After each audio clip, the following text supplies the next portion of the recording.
Bueno, esto es más o menos lo que les había mostrado recién, ¿no? Una entrada de datos, un procesamiento y una salida, que sería información. Perfecto. Vamos a hablar ahora un poco de la historia y las generaciones de computadoras. Si lo buscan por ahí en internet, las fechas no siempre van a ser las mismas, porque es muy difícil decir en qué momento termina una generación y en qué momento empieza la otra. De hecho, hasta el día de hoy nos pasa que no sabemos cuándo se dejaron de utilizar las computadoras de escritorio para empezarse a utilizar las notebooks. En qué momento dejó de utilizarse o se utiliza mucho menos una notebook y apareció un celular para trabajar remotamente o estar en una clase remotamente, como lo estamos haciendo ahora. Entonces, las fechas por ahí, si las buscan y las encuentran en internet, no son tan exactas, pero son más o menos las mismas. Por eso yo lo he puesto acá arriba, finales de los años 40 a mediados de los años 50, en cuanto a la primera generación de computadoras. Las primeras generaciones de computadoras eran grandes y eran costosas, ¿sí? Generaban mucho calor, yo acá les he dejado una imagen, y los datos que ingresaban a la computadora se introducían a través de tarjetas perforadas, ¿sí? Lo que era antes un pendrive, lo que ahora es un pendrive, antes era una tarjeta perforada, ¿sí? Esta tarjeta perforada se introducía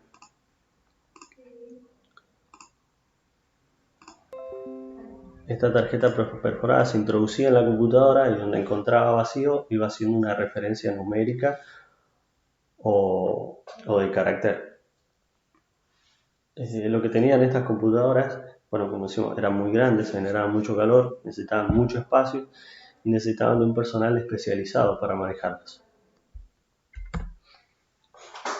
La segunda generación de computadoras, mediados de los 50 a mediados de los 60, son muy importantes porque ya empiezan a ser más electrónicas, ¿sí? Empiezan a incorporar transitores electrónicos para procesar la información.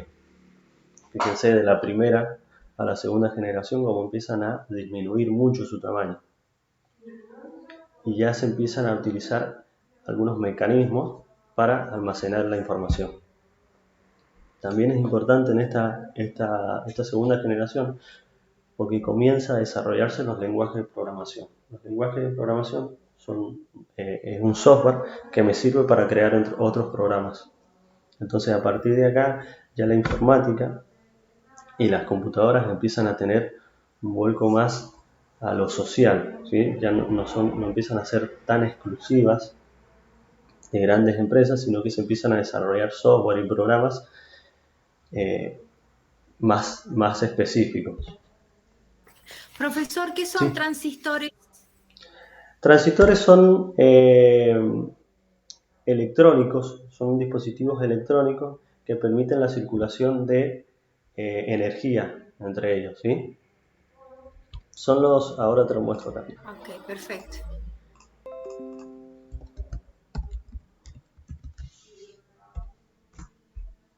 Los conocemos, ¿sí? Son los circuitos.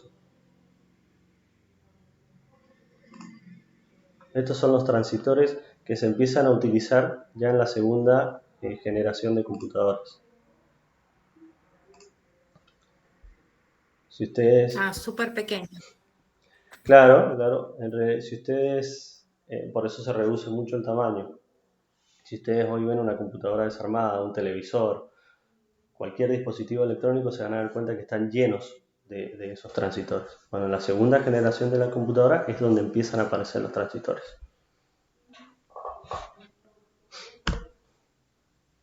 Seguimos. Tercera generación de computadoras, mediados de los 60 al 71 aproximadamente. Fíjense que ya empieza a tener más forma de computadora, ¿sí? Se empiezan a incorporar más transistores, lo que decía recién, si ustedes ven ahora una computadora o un televisor o cualquier dispositivo electrónico, hay miles de transistores de eso. Se empieza a incorporar el sistema operativo.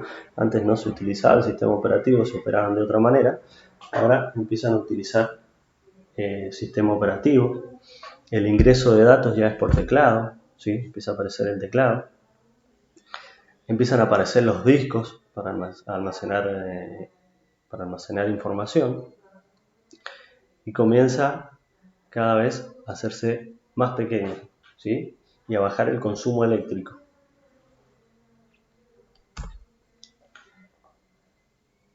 Cuarta generación de computadoras, desde 1971 a 1984. Acá aparecen los microprocesadores, una parte importante de las computadoras. Lo vamos a ver cuando veamos hardware. Los microprocesadores son básicamente el cerebro de la computadora, lo que manda dentro de la computadora, ¿sí? Empiezan a aparecer las memorias de almacenamiento. Y acá empieza la guerra en realidad, porque empiezan a incorporarse al mercado de las computadoras empresas muy importantes como IBM y Apple, que después van a empezar a ser pioneras, ¿sí? Empiezan a incorporar cada vez, en esa guerra entre ellos, empiezan a incorporar cada vez más tecnología, empiezan a tratar de ser más eficaz las computadoras, elegir menor tamaño y demás. Se empieza a desarrollar la interfaz gráfica y otra cosa importante es que surgen los videojuegos. Entonces la computadora ya empieza a tener otra función que no tenía antes. Y con el desarrollo de la interfaz... Perdón, ¿me puedes repetir? Se corta. ¿Qué es la interfaz gráfica? La interfaz gráfica es lo que estamos viendo nosotros en este momento, es por pantalla. Cuando la computadora deja de mostrar por pantalla unos y ceros o cosas que solamente podían entender los que entendían en ese momento de informática, y empieza a ser más amigable para el público en general. Empieza a mostrarnos por pantalla un cartelito, empieza a mostrarnos por pantalla una imagen, está como más traducida y es más amena al lenguaje nuestro. Eso es la interfaz gráfica. Ah, bien. Nosotros ahora, con la interfaz gráfica que tenemos, cualquiera que encienda una computadora puede más o menos entender lo que está haciendo, ¿sí? Ahí, por eso, la importancia del desarrollo de la interfaz gráfica. Antes, si no entendías, si no eras especializado en ese tema, sin la interfaz gráfica era muy difícil que pudieras manejarte dentro de una computadora. Vamos con quinta generación. Fíjense que acá puse de 1985 y no puse fecha límite. En la quinta generación de computadoras ya son más las computadoras que nosotros conocemos, que hemos visto. Surgen las memorias rápidas, un poco lo que habíamos hablado, los microprocesadores empiezan a ser más potentes, más optimizados. Los microprocesadores son como el cerebro de la compu, ¿sí? Evolucionan las interfaces al usuario, ¿sí? Empiezan a ser más amigables con funciones multimedia. Empiezan a, un poco por lo que había pasado en la generación anterior, de que se incorporaban al mercado IBM y Apple, empieza a haber mayor disponibilidad de computadoras, con mayor potencia, empiezan a ser más compactas y empiezan a ser más baratas. Y otro hito importante es que se empieza a desarrollar la inteligencia artificial. Vamos con sexta generación. Estas son un poco más cercanas a las que conocemos nosotros. Más potencia, mucho más optimizadas. Tenemos mucha más velocidad. Los componentes están mucho más mejorados. Utilizan mejor la energía. De hecho, hoy en día utilizan tan eficazmente la energía que pueden utilizarse con batería. Empiezan a ser más accesibles y empiezan a ser más intuitivas para el usuario. Y acá es donde yo les hago la pregunta: ¿estamos en una séptima generación de computadoras? Si es así, ¿tenemos una fecha? tenemos características, tenemos ejemplos.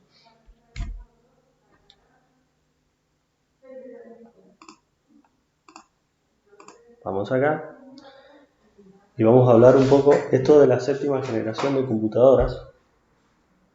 Realmente cuesta encontrarlo en internet. No sé si vamos a encontrar una fuente donde diga ¡pum! Séptima generación de computadoras. Pero si lo pensamos un poco, hablábamos recién de la sexta generación, que es esta que está acá. ¿Sí? Fíjense en las imágenes. Pero de ahí me parece que tenemos una nueva generación de computadoras, que son estas computadoras que usamos nosotros todo el tiempo, que las usamos, voy a activar la cámara, que ya las usamos para comunicarnos, ¿sí? Que las utilizamos también como herramienta en el día a día. Y cuando digo de séptima generación de computadoras, estoy hablando de los celulares, de las tablets, ¿sí? Computadoras hiper chiquitas que cada vez tienen más potencia, que cada vez son más cómodas. De hecho, de un tiempo hacia atrás, un celular solamente servía para llamar, ¿sí? Llamamos por teléfono o podíamos mandar un mensaje, y hoy en día un celular tiene hasta un sistema operativo.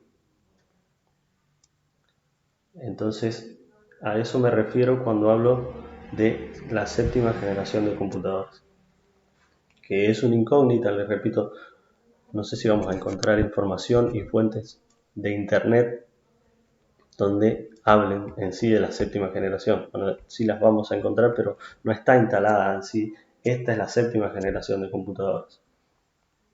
Y de eso se trata un trabajito que he dejado en la plataforma, que es el que vamos a tener que hacer sobre esta, no sé si decirle séptima generación de computadoras, pero esta nueva generación de computadoras, que es la que tenemos, con la que trabajamos prácticamente día a día. Después les voy a mostrar de qué se trata el trabajo. Ahora vamos a seguir con la presentación. ¿Hasta acá alguna duda? ¿Quieren consultar algo más?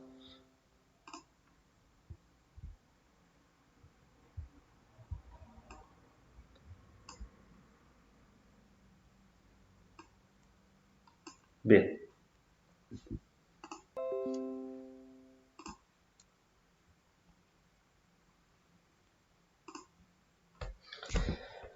Bien, como decía, con signo de interrogación. Séptima generación, fecha, características, ejemplos. Eso lo dejo ahí como incógnita hasta enseguida que vamos a ver el trabajito. Dentro de todas las generaciones de computadora, de todo lo que hemos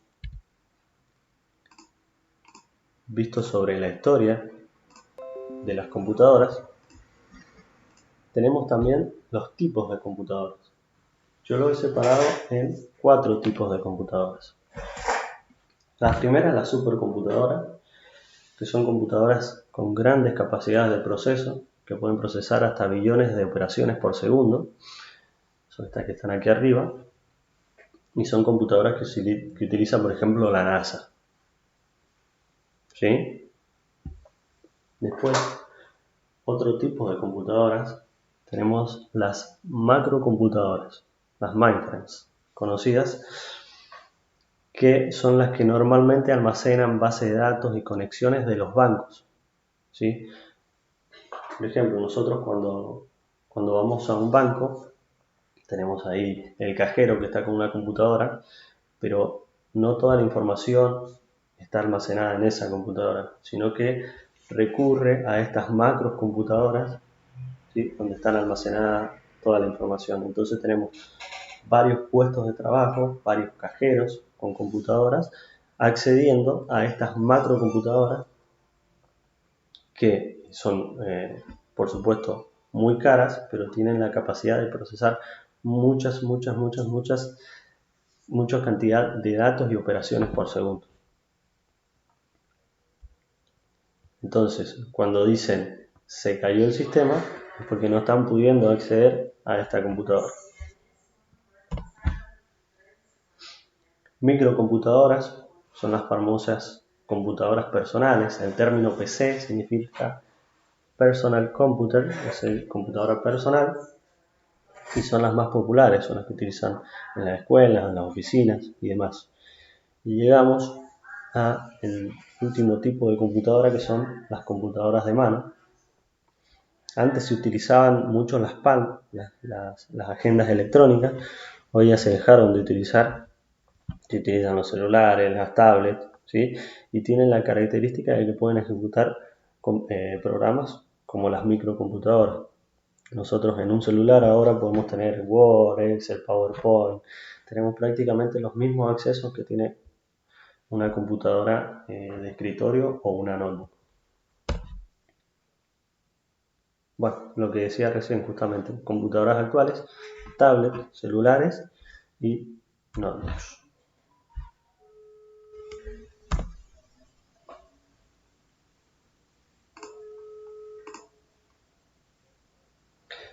Bien, hasta aquí la presentación de la clase de hoy. No sé si tienen alguna duda, tienen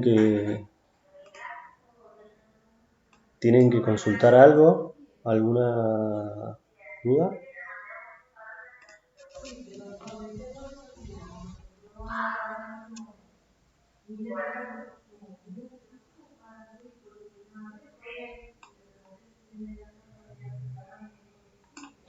Bien, bueno, entonces,